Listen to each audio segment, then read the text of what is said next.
নমস্কার। শ্রীমদ্ ভাগবত গীতা অষ্টাদশ অধ্যায় মোক্ষযোগ শ্লোক 11। ন হি দেহভৃতা শক্তং তক্তুং কর্মাণ্য শেষত যস্ত কর্মফল ত্যাগী সহ ত্যাগী ত্যাভিধীয়তে। অনুবাদ: অবশ্যই দেহধারী জীবের পক্ষে সমস্ত কর্ম পরিত্যাগ করা সম্ভব নয়, কিন্তু যিনি সমস্ত কর্মফল পরিত্যাগী তিনি বাস্তবিক ত্যাগী বলে অভিহিত হন। তাৎপর্য: ভগবদ্গীতায় বলা হয়েছে যে কেউ কখনো কর্মত্যাগ করতে পারে না। তাই কর্মফল ভোগের আশা না করে যিনি শ্রীকৃষ্ণের জন্য কর্ম করেন, যিনি সব কিছুই শ্রীকৃষ্ণকে অর্পণ করেন, তিনি প্রকৃত ত্যাগী। আন্তর্জাতিক কৃষ্ণ ভাবনামৃত সংঘের বহু সভ্য আছেন যারা অফিসে, কলকারখানায় অথবা অন্য কোনো জায়গায় কঠোর পরিশ্রম করেন এবং তাদের সমস্ত রোজগার সংঘকে দান করেন। এই সমস্ত মহাত্মারাই যথার্থ সন্ন্যাসী এবং তারা যথার্থ ত্যাগের জীবনযাপন করছেন। এখানে স্পষ্টভাবে উল্লেখ করা হয়েছে কিভাবে কর্মফল ত্যাগ করতে হয় এবং কী উদ্দেশ্য নিয়ে সেই কর্মফল ত্যাগ করা উচিত। শ্লোক 12। অনিষ্টমিষ্টং মিশ্রং চ ত্রিবিধং কর্মফলম ভবত্যাগিনাং প্রেত্য নতু সন্ন্যাসিনাং ক্বচিৎ। অনুবাদ: যারা কর্মফল ত্যাগ করেননি তাদের পরলোকে অনিষ্ট, ইষ্ট ও মিশ্র এই 3 প্রকার কর্মফল ভোগ করতে হয়, কিন্তু সন্ন্যাসীদের কখনো এই ধরনের ফল ভোগ করতে হয় না। তাৎপর্য: শ্রীকৃষ্ণের সঙ্গে তার সম্পর্কের কথা অবগত হয়ে যে মানুষ কৃষ্ণ ভাবনাময় কর্ম করছেন তিনি সর্বদাই মুক্ত। তাই তাকে মৃত্যুর পরে তার কর্মফলস্বরূপ সুখ বা দুঃখ কিছুই ভোগ করতে হয় না। শ্লোক 13। পঞ্চৈতানি মহাবাহো কারণানি নিবোধ মে সাংখ্যে কৃতান্তে প্রোক্তানি সিদ্ধয়ে সর্বকর্মণাম। অনুবাদ: হে মহাবীর, বেদান্ত শাস্ত্রের সিদ্ধান্তে সমস্ত কর্মের সিদ্ধির উদ্দেশ্যে এই 5টি কারণ নির্দিষ্ট হয়েছে। আমার থেকে তা অবগত হও। তাৎপর্য: প্রশ্ন হতে পারে যে প্রত্যেক ক্রিয়ারই যখন একটি প্রতিক্রিয়া রয়েছে, তাহলে এটি কিভাবে সম্ভব যে কৃষ্ণ ভাবনাময় মানুষকে তার কর্মের ফলস্বরূপ সুখ বা দুঃখ কোনটি ভোগ করতে হয় না। ভগবান বেদান্ত দর্শনের দৃষ্টান্ত দিয়ে এখানে বিশ্লেষণ করেছেন কি করে তা সম্ভব। তিনি বলছেন যে সমস্ত কর্মের পিছনে 5টি কারণ আছে এবং সমস্ত কর্মের সাফল্যের পিছনেও এই 5টি কারণ আছে বলে বিবেচনা করতে হবে। সাংখ্য কথাটির অর্থ জ্ঞানের বৃন্ত এবং বেদান্তকে সমস্ত আচার্যেরা জ্ঞানের চরম বৃন্ত বলে গ্রহণ করেছেন।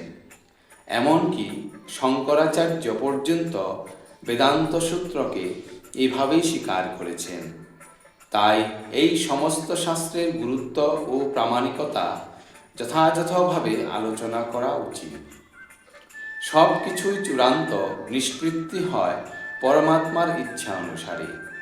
সেই সম্বন্ধে ভগবদ্গীতায় বলা হয়েছে, সর্বস্ব চাহং হৃদি সন্নিবিষ্ট। তিনি সকলকে তার পূর্বের কর্মের কথা স্মরণ করিয়ে দিয়ে নানা রকম কর্মে নিযুক্ত করছেন।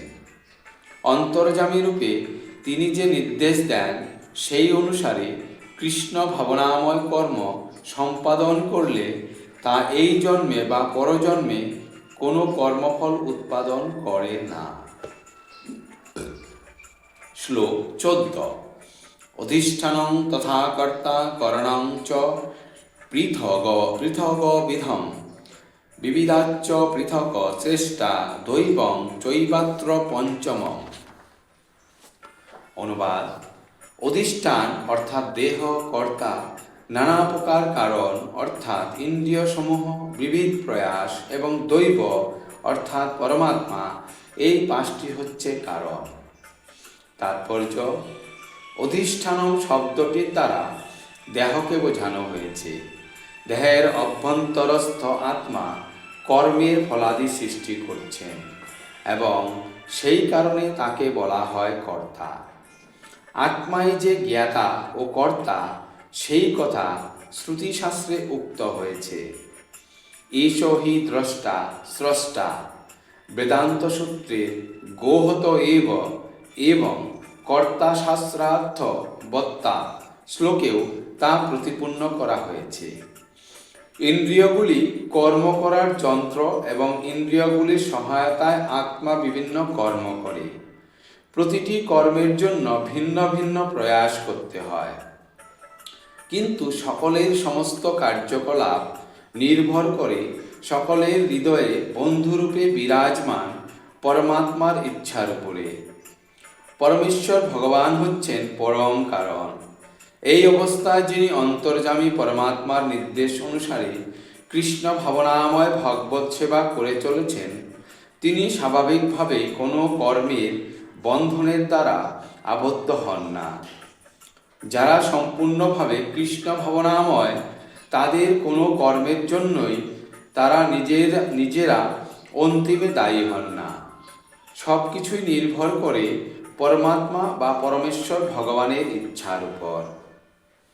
শ্লোক 15। শরীরবাত্মনোভির্যৎ কর্ম পারভেতে নর, নজ্জং বা বিপরীতং বা পঞ্চৈতে তস্য হেতব। অনুবাদ: দেহ, বাক্য ও মনের দ্বারা মানুষ যে কর্ম আরম্ভ করে, তা ন্যায্যই হোক অথবা অন্যায্যই হোক, এই পাঁচটি তার কারণ। এই শ্লোকে উল্লেখিত ন্যায্য এবং তার বিপরীত অন্যায্য শব্দ দুটি অত্যন্ত তাৎপর্যপূর্ণ। ন্যায্য কর্ম শাস্ত্রের নির্দেশ অনুসারে অনুষ্ঠিত হয় এবং অন্যায্য কর্ম শাস্ত্রবিধি লঙ্ঘন করে অনুষ্ঠিত হয়। কিন্তু যে কর্মই সম্পাদন করা হোক না কেন, তার সম্যক অনুষ্ঠানের জন্য এই পঞ্চবিধ কারণের প্রয়োজন হয়। তত্রৈবং সতি কর্তা রমাত্মনং কেবলং তু চ পশ্চাৎ কৃত বুদ্ধিত্তান্ন সঃ পশ্যতি দুর্নতি। অনুবাদ: অতএব কর্মের পাঁচটি কারণের কথা বিবেচনা না করে যে নিজেকে কর্তা বলে মনে করে, বুদ্ধির অভাববশত সেই দুর্মতি যথাযথভাবে দর্শন করতে পারে না।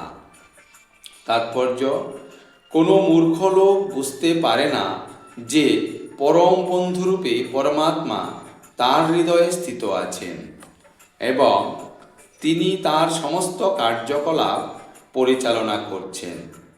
যদিও কর্মক্ষেত্র, কর্মকর্তা, প্রচেষ্টা ও ইন্দ্রিয়সমূহ এই চারটি জড় কারণ, কিন্তু পরম কারণ হচ্ছেন পরমেশ্বর ভগবান। সুতরাং চারটি জড় কারণেই কেবল দেখা উচিত নয়, পরম নিমিত্ত কারণকেও দেখা উচিত। যে পরমেশ্বরকে দেখতে পায় না, সে নিজেকেই কর্তা বলে মনে করে। ধন্যবাদ।